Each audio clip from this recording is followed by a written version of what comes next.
Hello friends, આજે હું તમારી સાથે શેર કરીશ ભાજી બટાકાના શાકની રેસિપી, જે ખાવામાં ખૂબ જ ટેસ્ટી લાગે છે. તો અહીંયા મેં 500 ગ્રામ જેટલા બટાકા લઈ લીધા છે. મોટા બટાકા છે એટલે 2 પાર્ટમાં મેં કટ કરી દીધા છે, જેથી આપણા બટાકા ફટાફટ બફાઈ જાય. હવે બટાકા બાફવા મૂકી દેવાના છે.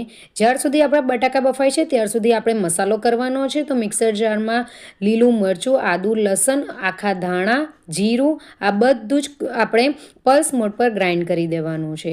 તેને આ રીતે અધકચરું જ વાટેલું રાખવાનું છે. હમણાં તેને સાઈડ પર મૂકીએ. ત્યાર પછી અહીંયા જે બટાકા બાફેલા હતા એ બફાઈ ગયા છે.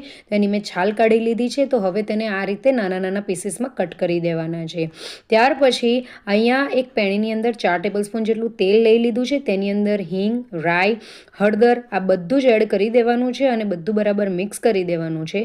ત્યાર પછી તેની અંદર આપણે જે મસાલો રેડી કર્યો હતો એ મસાલો એડ કરી દેવાનો છે અને 1 મિનિટ માટે સાંતળી લેવાનું છે. ત્યાર પછી તેની અંદર ધાણા જીરું પાવડર એડ કરવાનો છે, મીઠું એડ કરવાનું છે અને બધું જ બરાબર મિક્સ કરી દેવાનું છે. 1 ચમચી તલ એડ કર્યા છે અને તે પણ મિક્સ કરી દેવાના છે. 1 કપ જેટલા મેથીના પાન એડ કરી દેવાના છે.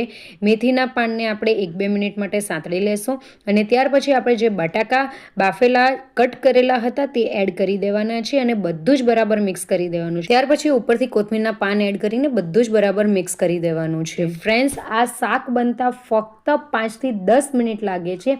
ફટાફટ શાક બનીને રેડી થઈ જાય છે, પણ એનો ટેસ્ટ ખૂબ જ જબરજસ્ત હોય છે. તો ફ્રેન્ડ્સ, એક વખત આ રેસીપી જરૂરથી ટ્રાય કરજો. અહીંયા આપણા ભાજી બટાકાનું શાક રેડી થઈ ગયું છે. તો હું એને સર્વિંગ પ્લેટમાં લઈ લઉં છું.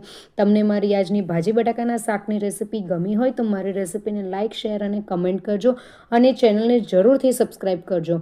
તો ફ્રેન્ડ્સ, મળીએ એક નવી રેસીપી સાથે. Thank you for watching. By.